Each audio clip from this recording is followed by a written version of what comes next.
Ma mère, mon frère, mon père, mes grands-parents habitent à Boin.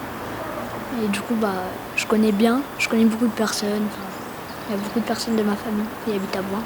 Moi, je fais du foot, de la pétanque, de la pêche, à Boin. Tout à Boin et voilà, c'est amusant. Il y a beaucoup d'activités. Ici, il y a une bonne entente maintenant, hein, avec Boin, Trollin, Saint-Sixte, Sailles, Saint-Georges. L'activité sportive, c'est en commun. Pour l'instant, ça fait 2 ans qu'on est là et on est très contents. On n'est pas loin de la montagne, on n'est pas loin de la plaine, bien sûr. Il y a les rivières, il y a la Loire.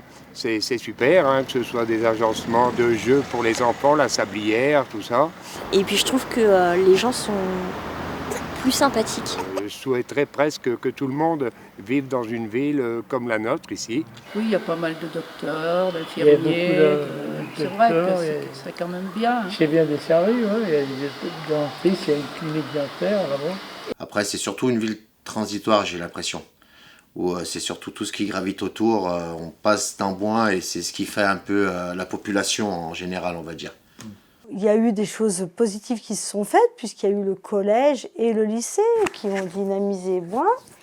Peu d'entreprises qui se sont implantées, malheureusement. Donc l'hôpital, là-dedans, reste solide parmi toute cette évolution depuis les années 90. Hein. On sent que tout le monde trouve la vie agréable dans ce coin de la Loire, avec à proximité Chalmazel, les pistes de ski, la bâtie d'Urfé pour ce qui est de la renommée un peu plus loin, mais qui a peut-être pas, on ne sait peut-être pas se vendre aussi à l'extérieur, même au niveau de l'environnement. L'environnement a tout son intérêt. La réserve de Viternes, c'est une réserve ornithologique, donc pour les oiseaux, notamment les oiseaux liés à la présence de l'eau. Et nous sommes basés sur un axe migratoire, ce qui permet à de nombreux oiseaux en vadrouille de trouver ici un lieu de repas, un lieu de repos, mais aussi un lieu de reproduction.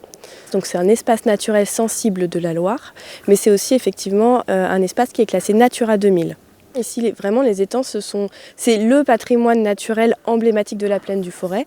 Au Moyen-Âge, il y en avait 600 dans la plaine. Aujourd'hui, on en a 300. Sur la réserve, on a la chance d'en avoir 3.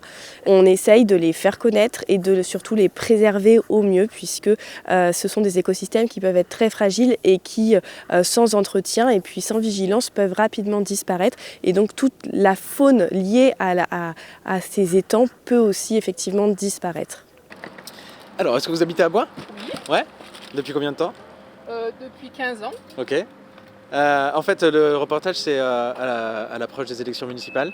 Donc, c'est pour savoir un petit peu ce qui plaît aux gens, ce qui déplaît aux gens, s'il faudrait changer, s'ils sont au courant des projets actuels. On habite à Boin, mais c'est qu'on travaille à l'extérieur. Donc, du coup, la ville, on n'y est pas. Enfin, on y est sur nos repos. On ne va pas dire que c'est une maison dortoir, mais quasiment, quoi. Ouais. Ouais. Okay.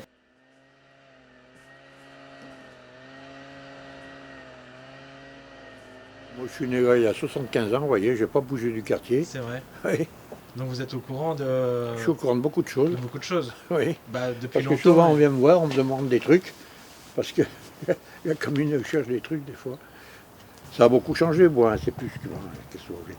Après la chute des 2 grandes industries de Bride, il y a quand même 3000 habitants, donc forcément c'est une ville qui vit, mais si vous voulez par rapport aux gens qui étaient en activité il y a 30-40 ans, ça ne vit pas pareil. Bon, il y avait 6 boucheries ou 7 à Boin, il n'y en a plus qu'une. Il y avait 40 cafés, il n'y en a plus que 2. Les commerces, s'ils s'installent, il faut qu'ils vivent déjà.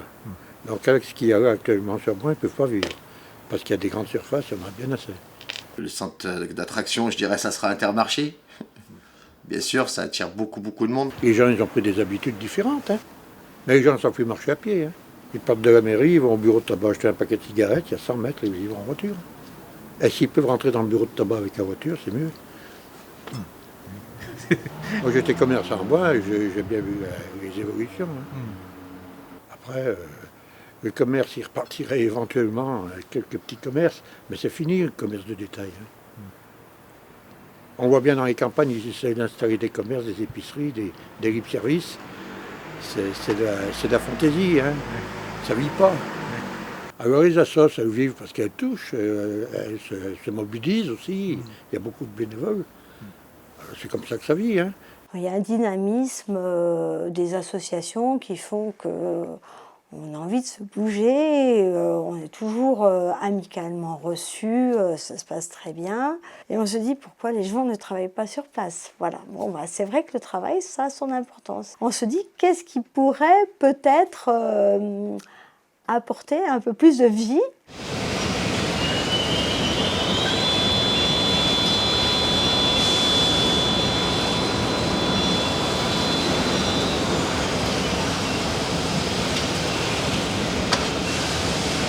Oui, il y a toujours un projet du goudron. Là.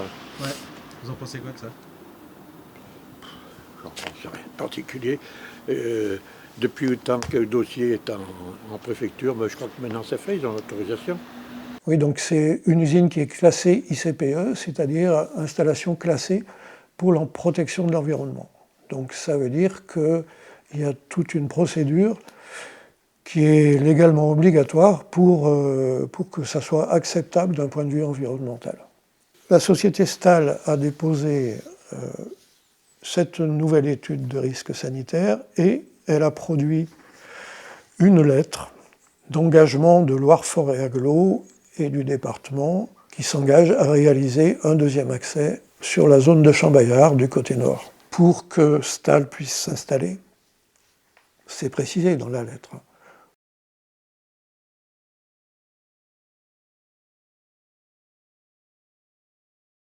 Moi, je voulais juste savoir pourquoi on allait voter ce soir. Est-ce qu'on vote pour la création d'un nouvel accès sur la zone ou pour l'implantation de l'usine Stahl?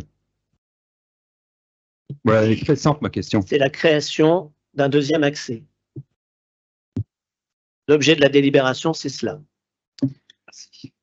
J'ai été un petit peu surpris, surtout qu'au départ, moi, c'était la révision du PLU pour l'ouverture, point. Une révision de PLU, bon, j'en ai fait d'autres, mais l'objectif derrière n'était pas clair.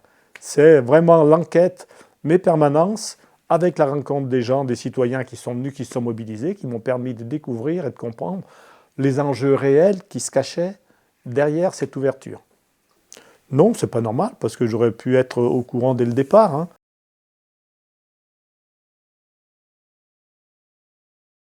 Alors, ne nous trompons pas de débat. Que vous votez pour ou contre l'accès, aujourd'hui, vous ne votez pas pour ou contre l'installation de l'usine Stahl, c'est simplement la création de cet accès. La commune de Boin n'a jamais dissimulé quoi que ce soit sur le projet de l'installation de la centrale. J'ai demandé à être reçu pour pouvoir m'imprégner du dossier par le maire de Boin, par le président de l'Agglo, donc j'ai été reçu par les deux instances à ma demande. Et ce qui me paraît important, où chacun m'a expliqué un petit peu le projet de faire cette ouverture pour déboucher directement sur la RD, je ne sais plus 3000, je ne sais plus combien le numéro, parce que c'était vital pour le territoire. Est-ce qu'on vous a parlé de l'entreprise Stahl TP? Non, pas pendant ces entretiens. Alors après, quand je suis rentré dans le dossier, j'ai eu plus de 300 personnes qui sont venues donc, me rencontrer à l'enquête et c'est là que j'ai découvert qu'il y avait l'entreprise Stahl qui était présente dans le secteur. Et c'est là que j'ai pris pleinement conscience de la pertinence de cette enquête pour l'ouverture sur cette départementale.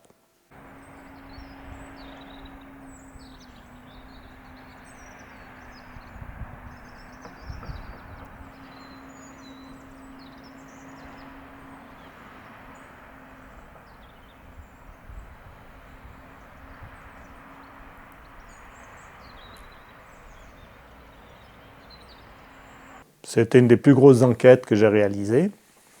Plus de 300 personnes, je trouve important. Je trouve que c'est bien, ça permet de vivre. D'ailleurs, mon dossier, mon rapport, il est assez épais. Et que les gens aient pu dire ce qu'ils ressentaient de cette ouverture, ce qu'ils ressentaient de cette entreprise. Et du coup, moi, ce qui m'a permis de faire un bilan et de faire d'avoir un objectif, de voir un petit peu ce qui se passait réellement. J'ai donné un avis positif pour justement sécuriser cet accès à cette zone par rapport au collège, à l'hôpital qui était très proche. J'acceptais cette ouverture sur cette RD, cette nouvelle entrée, sous condition qu'il n'y ait pas d'entreprise polluante dans le secteur. Moi, si le conseil municipal ou l'ORFOR agglomération s'engageait à ne pas implanter d'entreprises polluantes dans le secteur, donc ma réserve se levait et pouvait faire l'accès. L'enquête publique concernant la route nécessaire à STAL-TP est donc marquée d'un défaut de sincérité de l'information transmise au public, défaut de sincérité auquel les élus LFA ont également été soumis, engendrant la confusion du Conseil communautaire du 27 juin 2023, qui a ainsi donné lieu au vote incohérent suivant. Contre l'installation à venir d'activités polluantes ICPE et pour l'installation des 2 activités polluantes ICPE de STAL-TP en votant pour la route qui manquait à son autorisation. Ça aurait pu se faire un petit peu plus loin du foyer résidence, enfin pas bien loin en dessous, hein, 150 ou 200 mètres en dessous. Ça n'aurait pas fait le même effet. Et voilà. C'est la proximité avec... Il y a la proximité avec les CES et tout. C'est surtout au niveau hygiène, quoi. C'est pas à côté d'un collège, c'est vraiment pas... C'est pas top, mais vraiment pas, quoi. Pour ma part, c'est mal pensé. Ce site va être en proximité de l'EHPAD, quoi, où vous avez là 140 personnes en fin de vie. Pour eux, quand même, il y a quand même un apaisement énorme de pouvoir sortir dehors en fauteuil roulant éventuellement ou accompagné dans un endroit paisible avec un peu de soleil, un air pur et du calme. Et là, pour le moment, c'est ce qu'ils ont. Et dès que l'usine sera là, ça sera absolument terminé. C'est vrai que si c'est pour respirer de l'air vicié, c'est dommage. Si c'est pour entendre du bruit, c'est très dommage aussi. Pour l'hôpital, ça va créer un peu des désordres au niveau olfactif, hein, parce que, je sais pas, il y a de temps en temps des odeurs on ne sait pas trop ce que c'est. Les composés les plus nocifs qui peuvent être entraînés donc, par les gaz de combustion, ce sont des composés aromatiques cycliques dangereux du type benzène, benzopyrène. Et puis du bruit, quoi. Alors les gens qui sont en convalescence ou en train de démarrer une convalescence, s'il y a des sonneries intempestives, des appels de micro, parce que ça discute quand même à travers des haut-parleurs. Et il y a des espèces de sirènes, des sonneries, quoi. On peut toujours rigoler, hein, se dire bon, ils sont sourds de toute façon à leur âge. Je pense que c'est quand même une nuisance particulière. Et en plus, ils doivent sortir de temps en temps dans le parc qui est très agréable. Tout le monde vante ici l'espace dans lequel on se trouve avec une vue sur les prés, les vaches, un endroit magique. Un hôpital, c'est aussi la ville. C'est l'hôpital dans la ville, hein, avec donc un hôpital qui a une grosse part dans le nombre d'employés, d'ouvriers, hein, par rapport aux autres établissements, entreprises de bois. Donc je pense que d'avoir un hôpital qui baisse en activité, c'est pas très positif pour la ville de Boin. D'avoir en plus un hôpital avec une centrale à côté, je pense que l'image de Boin s'en ressentira. Une centrale à bitume, en fait, c'est une industrie de process dans laquelle on mélange des granulats secs avec un liant qui est du bitume. Le granulat est une matière qui arrive humide et qu'on souhaite sécher. Pour ce faire, l'industriel est obligé de chauffer l'installation avec un combustible fossile, en l'occurrence du gaz dans le process STAL, et on est obligé d'y amener du bitume dessus. Le bitume, c'est un sous-produit du raffinage du pétrole. C'est le résidu, le déchet du raffinage, la partie qu'on ne peut pas utiliser pour le carburant, l'essence, le gazole, le kérosène. Et bien, tous ces sous-produits plus lourds, on leur trouve une autre utilisation, notamment dans les centrales d'enrobé à chaud. Une centrale à bitume a donc une cheminée dans laquelle on va retrouver toute la vapeur d'eau qui s'est évaporée du granulat qu'on veut sécher, mais également tous les gaz de combustion qui proviennent de la matière fossile, mais également d'autres produits, de la poussière apportée par les granulats. On y retrouve aussi les fines, donc les très petites particules de granulats qui vont être entraînées par le flux de combustion. On est vraiment sur la taille de la particule qui, si elle est trop fine, vient boucher le port des voies respiratoires. Et également des sous-produits qu'on retrouve dans le bitume, des composés cycliques aromatiques qui peuvent avoir un danger pour la santé.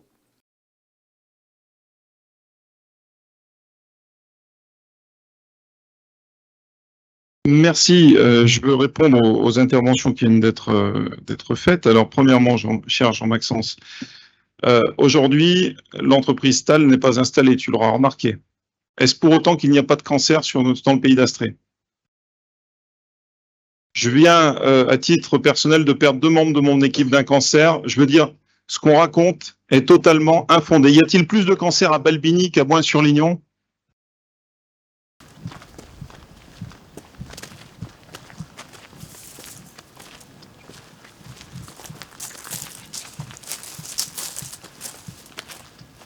Donc là, vous arrivez trop tard, mais la semaine passée, il y avait un récipient qui récolte donc l'eau de pluie. Et puis, mélangé à l'eau de pluie, il y a les poussières de la carrière. On a hérité de cette centrale d'Enrobé. Alors quand on dit qu'il n'y a pas de nuisance, je pense que c'est complètement faux. C'est-à-dire que les gens subissent, ils disent rien, si vous voulez. On est dans une région où les gens se taisent la plupart du temps. Mais les odeurs arrivent jusque chez nous, bien évidemment, mais également sur la commune. C'est des hydrocarbures, ça sent dégueulasse. J'ouvre la fenêtre de ma chambre et je ferme aussitôt parce que l'odeur arrive dans la maison. Surtout le matin en été, au printemps.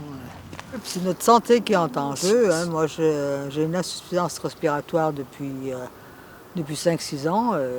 J'ai un papier du médecin, de mon pneumologue, qui dit que j'ai la moitié de capacité pulmonaire normale, quoi. Voilà. Voilà, beau spectacle. D'abord, on va bien acheminer. Alors, c'est bien. Quand il n'y a pas de vent, la fumée elle monte toute droite. Mais quand il y a du vent, il porte de ce côté-là. Donc toutes les odeurs, ça mène chez nous, tout simplement. Et si vous ouvrez pour aérer, ce qui est tout à fait normal d'une maison, vous avez des belles odeurs de goudron, c'est impeccable, ça fait vraiment plaisir. Si vous avez du linge qui est étendu, parce que nous sommes dans la campagne, on étend le linge à l'extérieur, le linge aussi sent bon. Vous n'avez plus qu'à refaire une lessive.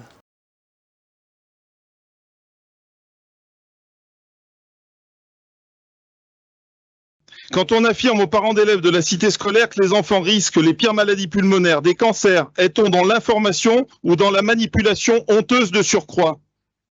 Quand on dit aux gens, s'il vous plaît, vous me laissez terminer, je crois qu'on vous a suffisamment entendu, y compris toutes les ignominies que vous avez citées tout à l'heure à mon encontre, ça me pose aucun problème.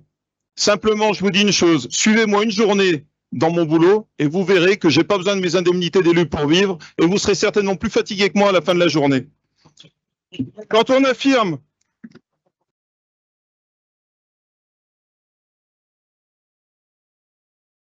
Oui, mais il y en a qui sont pas fatigués par le boulot. Quand on dit aux gens qu'on ne pourra plus manger de légumes de son jardin, que les cours d'eau seront pollués, qu'on ne pourra plus s'asseoir sur sa terrasse, information ou manipulation? J'ai une rangée de pommiers là-bas de l'autre côté. Quand je ramasse mes pommes à l'automne, vous savez, vers le pédoncule, il y a toujours une petite pellicule grasse. D'où elle vient cette pellicule? Elle a bien été portée par l'atmosphère, non? C'est pas moi qui suis allé les mettre. Je ne fais pas la friture sous mes pommiers, jusqu'à preuve du contraire.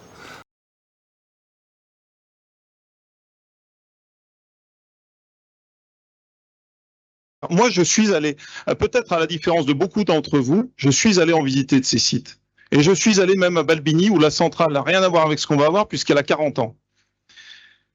Eh bien, les gens, sincèrement, ils ne savent même pas qu'il y a une centrale enrobée. On est au courant obligatoirement, puisque, comme on vous l'a dit précédemment, ne serait-ce qu'à cause des odeurs qui viennent jusqu'ici. Je crois que la meilleure solution pour ce monsieur Rochette, là, ça serait de venir en pleine période estivale, hein, quand il fait très beau et qu'on veut ouvrir les fenêtres et qu'on est obligé de les refermer immédiatement parce que franchement c'est une odeur qui vous prend à la gorge. Je pense que lui comprendrait tout de suite là. Je pense que quand on habite dans un petit coin de campagne comme ça, on a intérêt quand même à vivre normalement, quoi. Donc je ne comprends pas du tout son attitude là. Je pense qu'il manque totalement d'informations. Et si les gens se taisent, peut-être que les gens se taisent parce qu'ils ont l'habitude actuellement de se taire, quoi. C'est ça le problème. Les gens ne se révoltent plus maintenant, hein. Bon, y a eu trop de problèmes ces dernières années. Et là, les gens, ils baissent les bras un petit peu. Et il ne faut pas baisser les bras. Tout le monde passe par-dessus. On ferme les yeux sur beaucoup de choses. Quand ça s'est fait, cette affaire-là, c'était Geneviève-Groll, au moment où il y a eu l'étude qu'on appelle d'utilité publique, je suis allé voir la municipalité, il n'y a rien à bouger. J'avais fait pourtant un courrier, rien n'a bougé. Et j'ai été au courant tout simplement parce que j'avais un ami qui travaillait les étés et qui m'a dit « Fais attention, on va faire une centrale à côté de chez toi ». Donc c'était déjà le projet presque un an avant, quoi. Et ça n'a rien empêché. Alors attends une seconde, attends. Je vais mettre le haut-parleur. Si on peut le régler. Oui, vas-y, répète. Allô? Oui, qu'il y avait le commissaire enquêteur avait donné des résultats à la mairie et qu'il s'engageait, l'usine enrobée, à respecter les horaires, à communiquer aux villagers et à la mairie les résultats des émissions de particules, en fait, tout par rapport à l'air. Et du coup, quand j'avais demandé à la mairie où c'en était, s'ils avaient eu un rapport de la centrale d'Enrobé, ils ont eu l'air de dire qu'ils n'avaient rien. Et c'est pour ça que je voulais renvoyer un mail au maire en lui disant « Pourrais-je avoir les résultats pour que j'ai une trace écrite, si tu veux, qui réponde par mail ?» Oui, bien sûr, oui.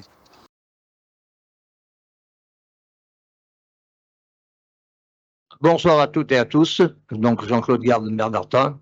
Au nom d'une grande majorité des administrés de ma commune, je voterai contre ce nouvel accès qui est la condition d'installation d'entreprise STAL classée ICPE.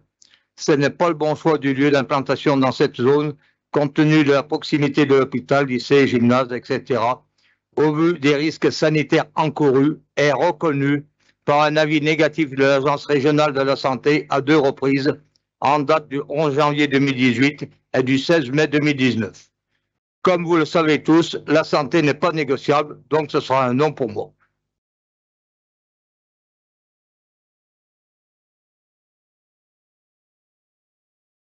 Les études d'impact qui sont faites par l'entreprise, mes chers amis, elles sont bien entendu déposées par l'entreprise, mais c'est pas un blanc-seing qui est donné. Il y a des services de l'État qui travaillent dessus, heureusement, sinon ce serait trop simple.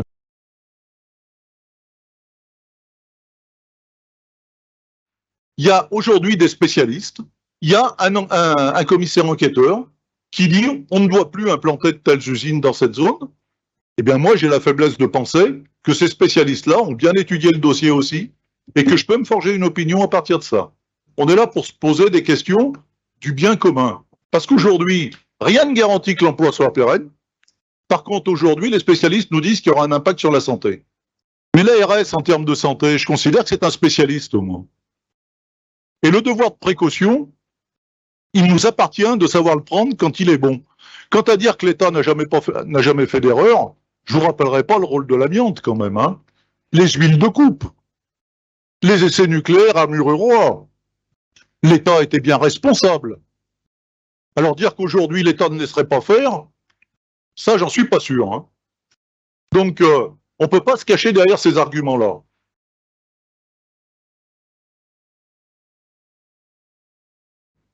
Et la norme ICPE, elle a aussi une vertu, c'est de permettre un contrôle.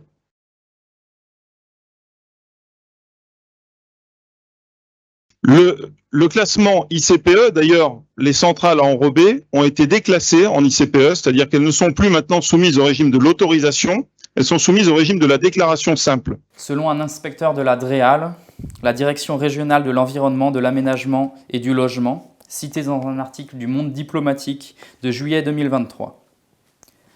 Or, le principe de l'autocontrôle n'a pas de sens. S'ils ne se signalent pas, ils ne peuvent pas être pris. On ne les trouve que quand il y a une catastrophe.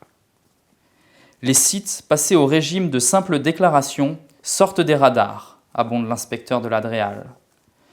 Pourtant, ils sont responsables des plus grandes pollutions résiduelles. Ce sont celles qui auront le plus de conséquences en termes de santé publique.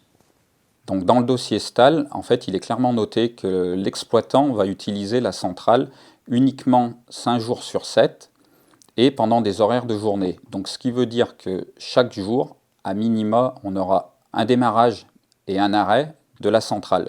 Durant ces phases transitoires, on ne sera pas du coup au débit nominal que l'étude avance. On n'aura certainement pas immédiatement des fumées à 30 mètres par seconde. On n'aura pas immédiatement des fumées à 110 degrés. Du coup, les polluants émis pendant ces phases transitoires-là ne seront pas dissipés aussi loin que l'étude le laisse penser. Au point géographique le plus exposé, les concentrations moyennes annuelles calculées représentent au maximum 25% de la valeur cible pour le benzo à pyrène. 25%, c'est quand même assez, oui, enfin c'est très élevé déjà. On vit une époque où il faut dénoncer absolument ça, puisque pendant des années on nous a raconté des histoires sur plein de choses, aussi bien sur l'amiante que sur le reste. Je pense que on voit les dégâts que ça a fait, et puis tout le monde s'est tu, c'est toujours pareil. On n'a qu'à regarder un peu les infos ou des choses comme ça. On parle des hommes avec un grand H, hein, comme des pions, des numéros. On les place d'un côté, on les place de l'autre. Moi, je me baserais sur l'environnement social, l'environnement humain, qui est important pour vivre, parce qu'on ne peut pas déconnecter l'humain de la réalité. On fait partie intégrante de la nature, intégrante de l'environnement. On n'est pas en dehors de la nature. Et souvent, on a voulu nous faire croire, nous dire qu'on était en dehors de cette nature, alors que c'est faux, on est partie intégrante de la nature. Et je trouve qu'on ne tient pas assez compte de l'environnement, de la qualité de vie. On privilégie toujours les côtés financiers. Bien sûr qu'il faut qu'il y ait de l'économie, il faut que le pays fonctionne, mais souvent c'est au détriment de l'humain. Donc pour ma part, je suis assez concerné par les problèmes environnementaux. J'ai pas envie que les générations à venir soient obligées d'habiter sous la terre, par exemple. Des grands lobbying, ils passent outre toutes ces considérations. Et on voit où ça nous mène. Je crois qu'on ne peut rien du tout contre le fric de ces entreprises. On ne peut rien du tout. On voit bien ce qui se passe en France, partout. C'est le pognon partout. Hein? Il faut se rendre compte de son impact, de ce qu'on produit comme déchets. Il faut ouvrir les yeux, il faut être un petit peu attentif. Les changements climatiques, les populations, les exodes de toutes ces populations qui n'ont pas la chance de vivre dans des territoires aussi protégés que nous. Forcément, à un moment donné, on sera autant impacté qu'eux, ne serait-ce que par le dérèglement climatique. Et cette pauvre planète, c'est sûr que la démographie n'aide pas à absorber ce que nous produisons en déchets et en pollution. Moi, quand je suis venu au monde, on était 3 milliards. Aujourd'hui, on est plus proche des 8. Donc, je n'ai que 60 ans. Forcément, il faut réussir à caser tout le monde sur un territoire qui se réduit et où les possibilités d'habitat commencent à se limiter peu à peu. Boin a été pris par un problème de surface. Il n'y avait plus de place dans Boin. La commune n'est pas très grande pour soi. Et il y a des petites communes dans la plaine qui ont 4-5 fois la surface de Boin. Alors c'est les vignerons, c'est les vieux qui vont respirer du goudron, c'est les gamins à l'école qui ne seront pas bien parce que l'environnement n'est pas favorable. Ouais, c'est compliqué. Hein. En plus de ça, qu'on le veuille ou non, nous sommes une petite commune. L'implantation d'une entreprise, c'est quand même un rapport au niveau financier. Et c'est même de plus en plus important pour la bonne raison, c'est que les communes n'arrivent plus à boucler les deux bouts, quoi. Hein? Suppression de taxes de ceci, de cela, et puis cette année on s'aperçoit que les taxes foncières ont augmenté, mais ont augmenté pour les propriétaires, hein, pas pour les locataires. Mais les propriétaires, il y a des endroits où ils ont pris un sacré coup sur le nez. Hein.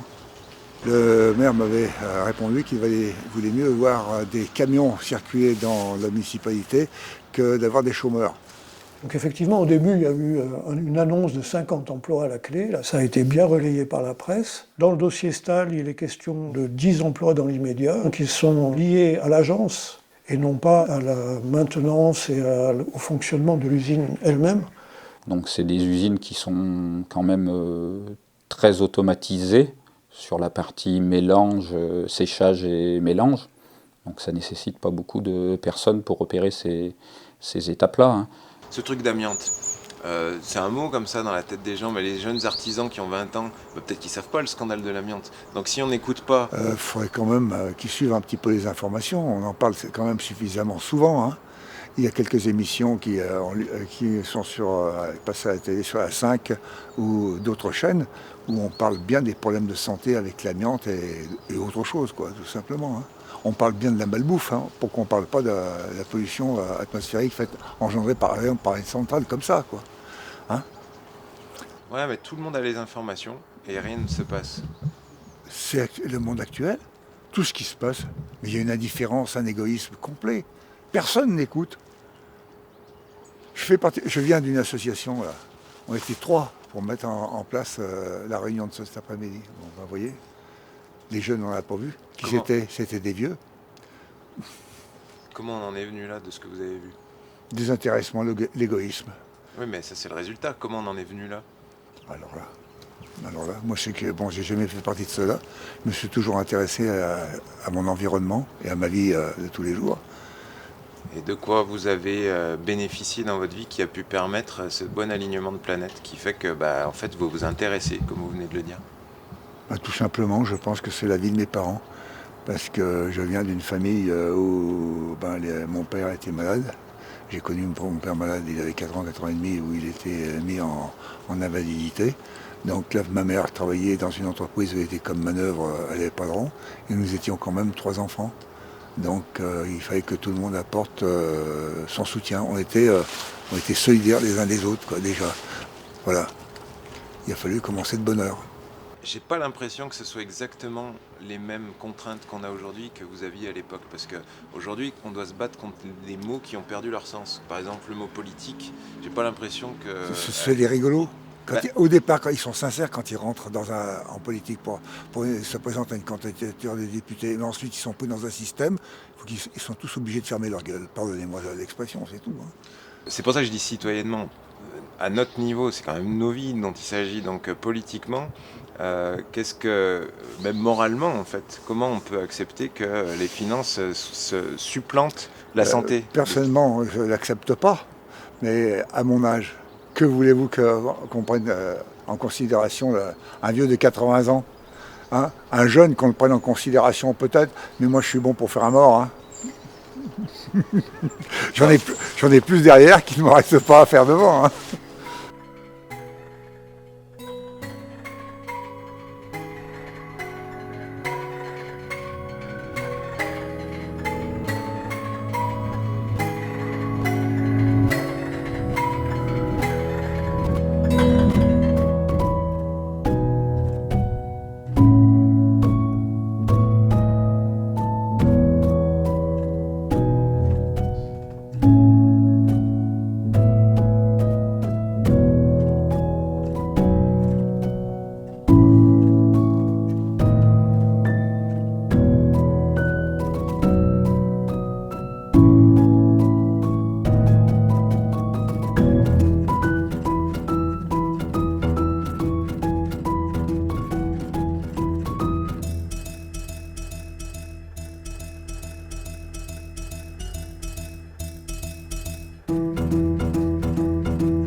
La démocratie, je l'ai, sauf pour les 3 derniers rangs, désolé, en face de moi. Bah écoutez, si vous voulez parler, vous vous faites élire et vous viendrez au conseil. Pour l'instant, vous ne pouvez pas parler.